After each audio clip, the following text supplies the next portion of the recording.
성철 스님이 이제 생전에 보조국사 진울의 도노 점수를 보조국사 진울도 돈수 점수 이제 다 하신 분이지만은 점수를 아주 질타를 하시면서 도노 돈수를 주장해 가지고 그때 이제 돈점 논쟁이 한참 시끄럽게 이제 전개가 됐지 않습니까? 근데 이제 타너 스님께서는 도노 돈수, 도노 점수 이제 다 보조국사 진울처럼 양쪽을 다 이제 긍정을 하시면서 그게 도노의 깨달음이 먼저 있지만은 이후에 닦아 중독하는 것이 점수의 과정 못지않게 엄연히 존재한다. 그러면서 어린애도 근본에서는 어른과 똑같지만은 똑같이 인간 아니냐. 그러지만은 니 왜 똑같은 인간인데 말 못해. 그러지만은 아직 어린애이기 때문에 그만한 힘을 갖고 있지 못하기 때문에 어른만큼 말을 못하는 것 아니냐. 그런데 우리가 도노 돈수 해서 한꺼번에 모든 공부를 다 끝마쳐 버리면은 적어도 부처님이나 육조 스님처럼 그런 식으로 육신통까지 다 구족을 해야 되는데 그렇게까지 구족하신 분은 지금까지 부처님이나 육조 스님 말고는 거의 없었다. 역대 조사도 그렇게 날고 기는 조사들도 있지만은 그런 정도까지는 가지를 못했다. 하기 때문에 그 위에도 힘을 기르는 이제 닦고 하는 과정이 필요하다고 이렇게 하셨거든요. 그런 부분에 대해서 문광 선생님 어떻게 보십니까? 이게 제가 이제 돈점론이라고 하는 거를 이제 그 타너 스님 연구하고 성철 스님 연구하면서 진짜 한번 깊이 한번 연구를 해봤습니다. 해봤는데 이게 이 낙처가 두 분의 낙처가 조금 다른 데 있는 거죠. 말하는 낙처 똑같은 것을 대상으로 하는 것이 아니라 강조점이 좀 다른 것 같습니다. 세상의 모든 것은 양의가 있어서 한쪽으로 이렇게 양쪽으로 그 펼쳐질 수밖에 없는데 돈점론이라고 하는 게 보니까 정확하게 그런 것 같아요. 이 타너 스님 같은 경우는 이제 우리 도노 점수라고 하는 거는 십주 초주 발심을 해서 완벽한 십신이 구족되면 화엄에서 말한 십신이 완벽하게 구족돼 가지고 이 세상 모든 중생이 부처 하나님이 없다는 걸 완벽하게 믿어서 조금의 의심이 없는 상태가 되면 십신이 구족되면 십주 초주가 돼요. 십주 초주가 초발심주예요. 여기에서 딱 오면 이제 주했다는 겁니다. 이제는 거꾸로 돌아가진 않는다는 거예요. 그러면 이제부터는 이제 끊임없이 공부해 나가면 된다는 거거든요. 그렇게 해서 결국은 십지, 등강, 묘가까지 와야 마지막 깨달음이지만 그렇지만은 이게 공부해서 불태전의 마음이 나고 완벽하게 보리심을 발했을 때는 여기서부터는 진짜 공부의 본격 시작이기 때문에 발심을 중시한다는 측면에서 이제 도노 점수가 강력한 힘을 가지고 있고요. 그 다음에 도노 돈수는 그렇다 하더라도 우리가 성불해가지고 윤회에서 벗어나서 해탈한다고 하는 경지가 오려면 구경각이라고 하는 묘각이 와야 된다. 그 이전에 공부됐다고 생각하고 그냥 끝내버리면 안 된다는 측면을 강조한 것이 이제 성철 스님의 도노 돈수인데요. 도노 점수에 대해서 이제 성철 스님이 도노 돈수 얘기를 많이 하시니까 보조국사라든지 도노 점수에 대해서 또 왜곡해서 이해를 잘못하는 경우들 꽤 많았습니다. 근데 저는 이제 그거에 대해서 저도 해인사니까 도노 돈수론을 얼마나 열심히 받겠습니까? 제가 모셨던 노스님이 해암스님도 그렇죠. 도노 돈수를 주장하시니까 그래서 도노 점수는 전혀 볼 게 없다 이렇게 생각을 했어요. 저도. 그러다가 나중에 연구를 잘 해서 타너 스님이 해놓으신 말씀들을 따라서 쫙 보다 보니까 이해가 되는 거예요. 보조국사가 왜 그런 말을 했고 타너 스님이 이 도노 점수에 왜 일반인들에게 공부하는데 필요한가라고 하는 거를 이해를 할 수 있었던 거죠. 그러니까 스님께서 아까 조금 더 말씀하셨지만은 도노 점수의 이 도노라고 하는 건 깨달아서 도노가 아니라 해오다. 이건 뭐냐면 이제 진짜로 아기가 태어나도 아버지하고 똑같이 오장육부 다 있고 불성 다 있고 다 가지고 있지 않느냐. 근데 얘가 아직 힘이 없다. 일어서지도 못하고 남 도와줄 수도 없고 뭐 좋은 보살행을 할 수도 없는 초기 단계다. 그러나 얘는 앞으로 시간만 지나면 커서 어른이 되지 않냐. 믿어주자 이거죠.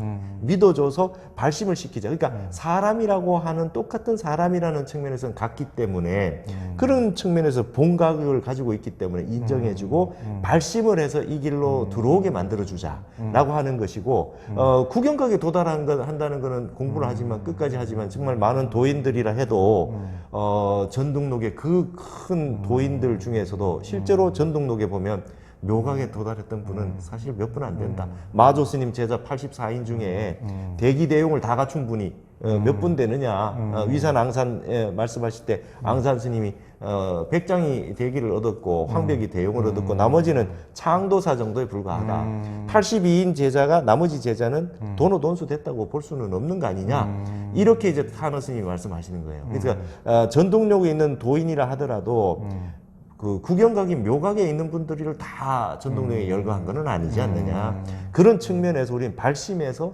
끝까지 수행하는 데 목표를 맞춰야 된다는 게 도노 점수기 때문에 그런 측면에서 이제 성철 스님은 강조가 그래도 끝까지 해야 된다. 조금의 남김도 없는 최고의 그 정상을 찍어야 그래야 우리가 해탈한다. 이걸 강조했는 부분이고 타너 스님 같은 경우는 이제 발심을 중시한 거죠. 그래서 제가 이제 그런 비유를 들었습니다. 도노 점수가 조금 어머니 같은 자비로운 자애로운 마음이 있다면 도노 돈술은 아주 엄격한 아버지처럼 그래도 아직 안 됐어. 이런 측면이 좀 있지 않냐. 그렇게 비유를 들 수 있는 것 같아요. 그래서 좀 이 현대 사회에서 도노 돈수만 주장해도 공부할 그 마음을 못 내거든요. 그래서 도노 점수라고 하는 것은 많은 분들을 이 공부로 유입할 수 있도록 타너 스님 같은 경우에는 이제 회통 사상이니까 많이 문호를 열어가지고 어떤 분야든 이 길로 빨리 들어오십시오 하는 그 문호를 크게 열어주는 그런 좀 의의가 있는 것 같아요. 그러니까 이제 성철 스님께서 하도 도노 돈수를 이제 강하게 주창을 하시니까 타너 스님이 이제 상당히 이제 화가 나셨던 것 같아요. 그래서 본인이 됐는지 한번 가서 물어봐라 그래라 이제 그런 말씀도 하셨다 그러고 그런데 이제 제가 또 듣기로는 그 성철 스님이 한 번은 그 방산굴에 오셨더래요. 네. 오셔서 일주일 동안을 이제 거기서 머물고 가셨다는 거예요. 그러니까 서로 이제 고수들끼리 서로 근데 뭐 겨루고 이런 것은 그때 지켜봤던 시자분들이 그런 것은 못 봤고, 그러니까 아무 말도 없이 일주일 동안 그냥 머물고 가더라. 그러니까 속으로 이제 서로 상대방이 어떻게 공부를 하는가 이렇게 이제 기운으로 한번 보지 않았을까 그런 생각이 들더라고요. 네. 성철 스님하고 타너 스님은 한 살 차이거든요. 1912년생, 1913년생인데 타너 스님은 한 살 뒤인데 말이죠. 성철 스님이 이제 1912년생이 소홍 스님, 향곡 스님, 성철 스님이 동갑이에요. 그리고 이제 그 한 해 뒤에가 타너 스님인데 아주 두 분이 이제 서로 이제 그 오대산과 가야산에 있으면서 이제 그 기봉이 있으니까 다 알아서 저기 했지 않겠습니까? 근데 실제로 나중에 성철 스님이 타너 스님 별명도 지어줬어요. 오대산 제일 꾸다. 오대산 제일 꾸다. 타너 스님에 대해 가지고 그리고 이제 그 타너 스님이 입적을 일찍 했으니까 그 조사를 써서 보내줬는데 이 태상 노군이 와도 노자가 와도 벌벌 떨고 말이죠.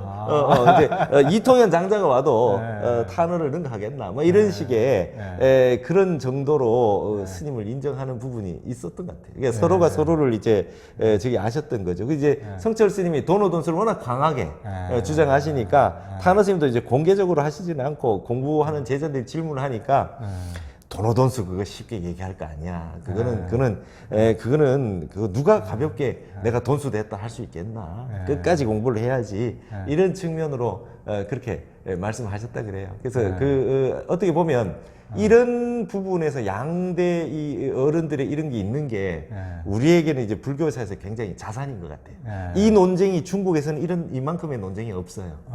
이 정도의 깊이 있는 돈점 논쟁이 끝까지 한번 가보는 논쟁이 없거든요. 아니 좋죠. 하여튼 아주 좋죠.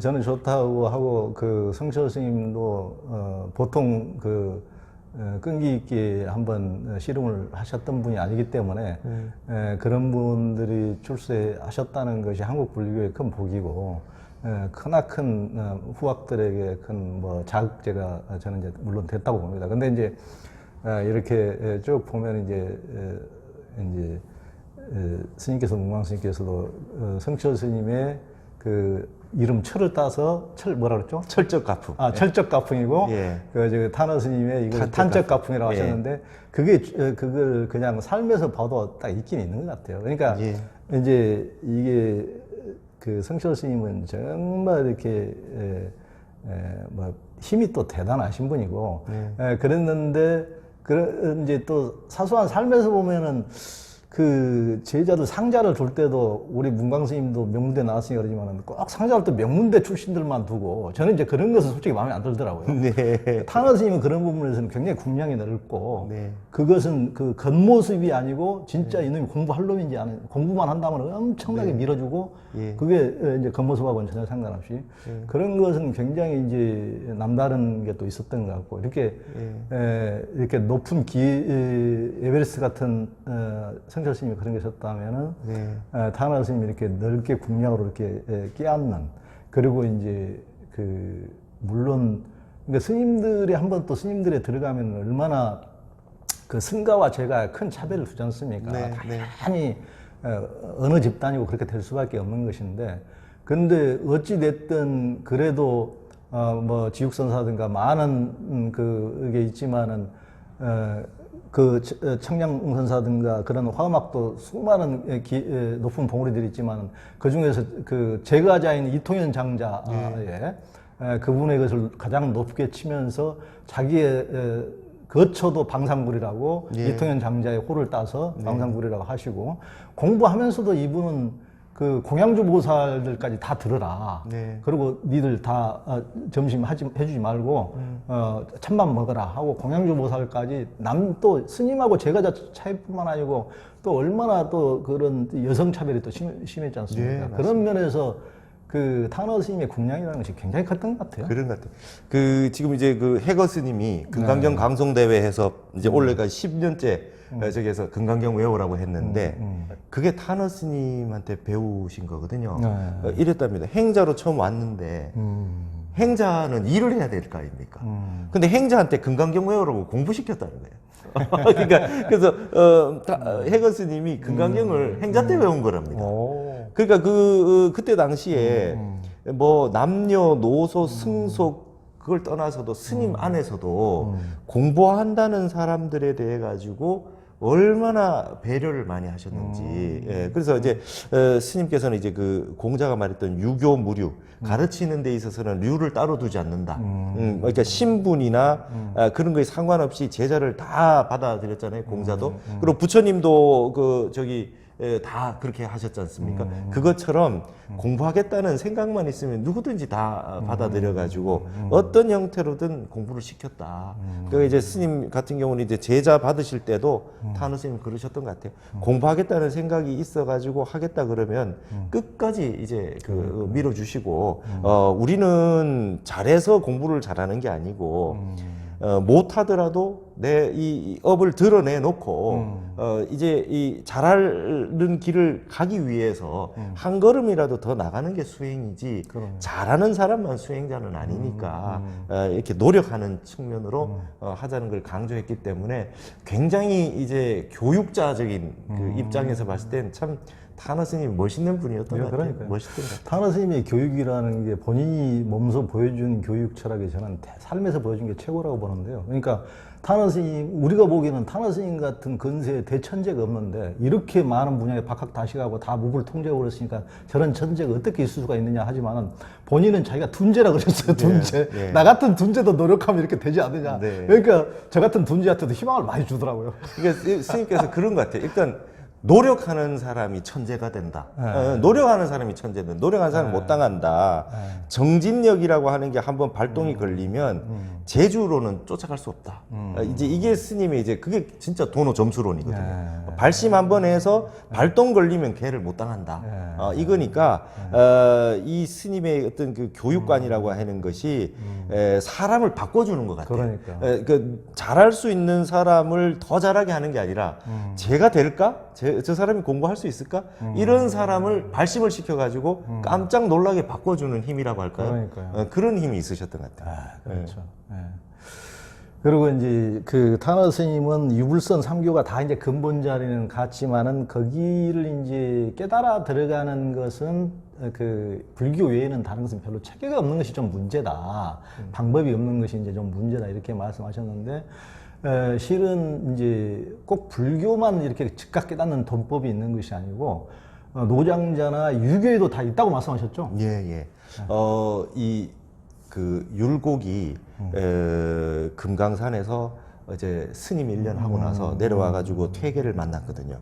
그러고 난 다음에 제가 다시 이제 불교 공부하다가 왔는데 저 유학 다시 공부해도 되겠습니까?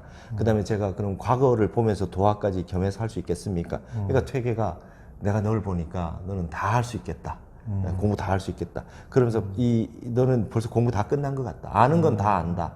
그러면서 하시는 말씀이 종신 사업이다. 근데 아는 게 중요한 것이 아니라 평생 실천하는 것이 중요한 것이다. 이러면서 퇴계가 율곡한테 해준 말이 불교에는 돈호가 있지만 유교에는 돈법이 없다. 이거는 끝까지 종신 사업으로 해야 되는 일이다. 이렇게 말씀하셨어요. 그래서 유교 공부하는 분들은 유교에 철저한 분들은 돈호란 없다. 이 퇴계의 말씀만 받아들이는 것 같아요. 근데 거기에 이 뉘앙스는 율곡이라고 하는 천재 같은 형태로 봤을 때는 진짜 돈호한 사람 같아 보이거든요. 근데 그 경책한 거죠. 퇴계 선생이 율곡 같은 분도 평생 수행을 하라는 뜻으로 이 불교의 돈호법으로 해버리면 더 이상 공부할 게 없어진다고 할까봐 시건방져져. 노파심에서 하신 거거든요. 그러니까 공부 가르치는 방법으로 방편서로 했다고 저는 그렇게 봐요. 그러니까 근데 이제 그 부분에서 타너 스님이 그래도 유교에 돈법이 없다라고 하는 건 조금 심했던 거 아니냐. 예를 들어서 증자에게 이리관지다, 오도는 이리관지다, 하나로 다 깨었다라고 하는 게 이게 점수로 되겠냐. 한 번에 탁 전체가 다 깨져서 터지는 경지. 근데 뭐 저기 유교에도 화련관통 이런 말 많이 쓰거든요.